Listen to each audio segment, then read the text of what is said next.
नमस्कार, आप देख रहे हैं अपनी मथुरा न्यूज़ और मैं हूं आपके साथ में प्रतीक चतुर्वेदी। और जैसा कि मथुरा में मां यमुना जी का जलस्तर लगातार बढ़ रहा है तो लोगों को कहीं ना कहीं इसको देखकर चिंता भी हो रही है। और जैसा कि मथुरा में ब्रजवासी एवं पर्यटकों का लगातार जमावड़ा हो रहा है तो पर्यटक और ब्रजवासी इसको देखकर कहीं ना कहीं प्रसन्न हो रहे हैं, क्योंकि उन्होंने मां यमुना का यह स्वरूप काफ़ी वर्षों बाद देखा है।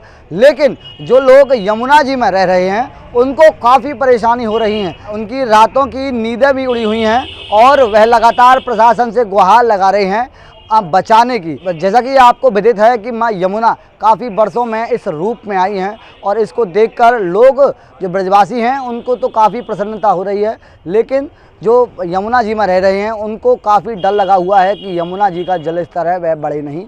और जानेंगे ब्रजवासी से क्या कहते हैं मां यमुना जी के जल स्तर को बढ़ता देख। आप देख सकते हैं किस प्रकार से मां यमुना जी का जो जल स्तर है वह धीरे धीरे करके बढ़ रहा है और कल से लगातार मां यमुना जी का जल स्तर बढ़ रहा है। बीच में मां यमुना जी का जो जल स्तर था वह कम हो चुका था और धीरे धीरे करके घट रहा था, लेकिन अब दोबारा जब मां यमुना जी का जल स्तर बढ़ रहा है तो लोगों की कहीं ना कहीं नींदें भी उड़ी हुई हैं। तो जानेंगे लोगों से क्या कहते हैं मां यमुना जी के बढ़ते जल स्तर को देख।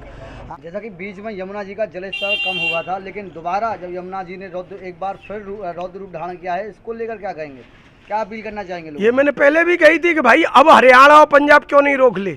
मैं तो ये चाहता हूँ कि गोकुल बैराज यहाँ से हटके यूपी और हरियाणा के बॉर्डर पे जाए। ये मैं पहले भी कह चुका हूँ। और इस समय यूपी दरवाजे बंद कर दे कि भैया 365 दिन जिसका हमको जितना पानी देते हो हम तो उतने ही लेंगे। तब मालूम पड़ेगा पंजाब और हरियाणा को कि यमुना जी कितना रौद्र रूप ब्रिज में पहुँचने के लिए कर सकती हैं। अभी कोई रौद्र रूप नहीं है। एक बार उतरा था, फिर ऊपर पानी पड़ रहा है, फिर आ रहा है, वो छोड़ रहे हैं तो यहाँ भी आ रहा है। मतलब ये है कि सुख के साथी हैं वो, कि जब यमुना जल कम होता है तो उनको पूरा चाहिए और मथुरा को नहीं देंगे वो। अब इस समय क्यों छोड़ रहे हैं वो? तो इसलिए मेरा कहना ये है, गोकुल बैराज की जगह मथुरा हरियाणा बॉर्डर पे ये बांध होना चाहिए। या तो 365 दिन एक जैसा पानी दो यूपी को, और नहीं तो फिर ऐसे समय पे बिल्कुल गेट बंद कर देने चाहिए उस बात के। अब ले भैया हरियाणा पंजाब वाले भुगतो।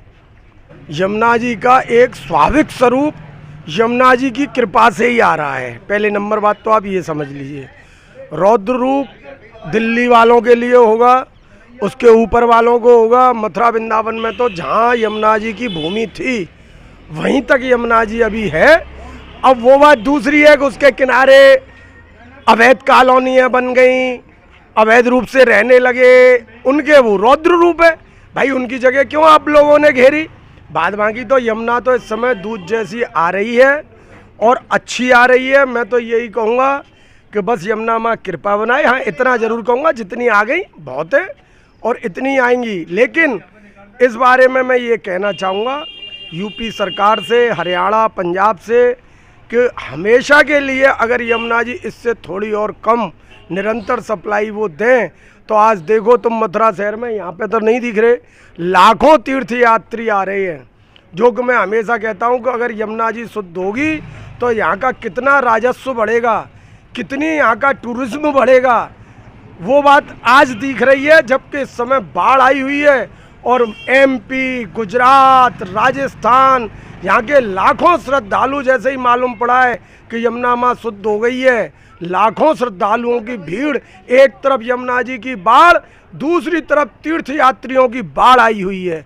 तो मैं तो यही हाथ जोड़ के रिक्वेस्ट करूँगा यहाँ की लोकल नेताओं से, योगी जी से, कि इस यमुना जी के स्वरूप को हमेशा के लिए इतना नहीं तो थोड़ा अच्छा बनाएं, जिससे उनका राजस्व बढ़े, सनातन धर्म की वृद्धि हो। और वही सरकार है हिंदूवादी, अगर वो भी ये काम नहीं करेंगे। जी, जैसा कि मथुरा में एक बार फिर यमुना जी ने रौद्र रूप धारण किया है, क्या कहेंगे इसको लेकर? सबसे पहले तो मैं आपका आभार व्यक्त करूंगा मथुरा न्यूज़ का, क्योंकि मथुरा न्यूज़ की एक विशेषता है कि जब भी कोई बिंदु समाज से जुड़ा होता है, जिससे जनता परेशान होती है, कष्ट पाती है, वो विषय अभी मथुरा न्यूज़ उठाती है। आपने कहा कि पुनः मथुरा में यमुना में बाढ़ आ रही है। देखिए, ये यमुना माँ है, कालिंदी माँ है, ये कृष्ण की चतुर्थ पटरानी है।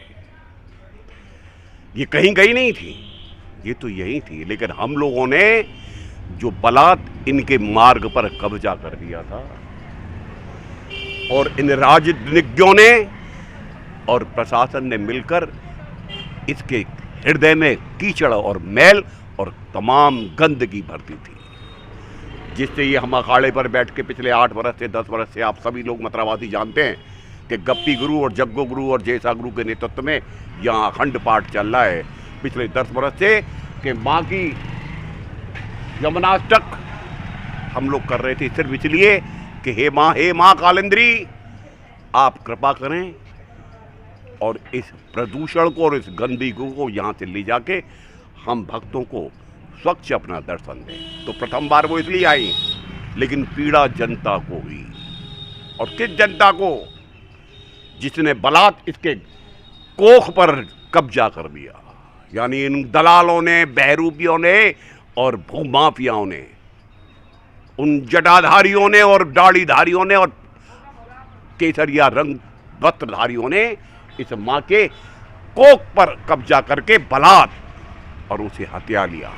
ये सुकड़ के छोटी छोटी छोटी होती चली गई।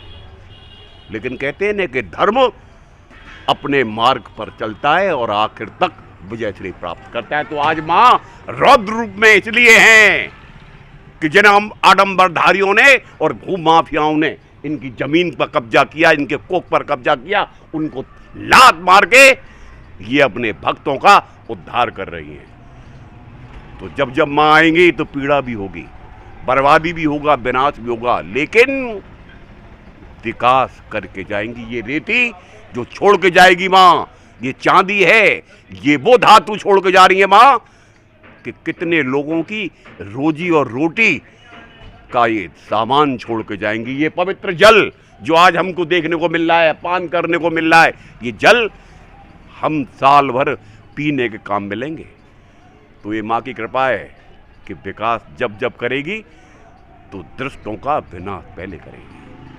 हाँ, फिलहाल के लिए इतना ही। मैं अपने सहयोगी आनंद चतुर्वेदी के साथ प्रतीक चतुर्वेदी, अपनी मथुरा न्यूज़ के लिए।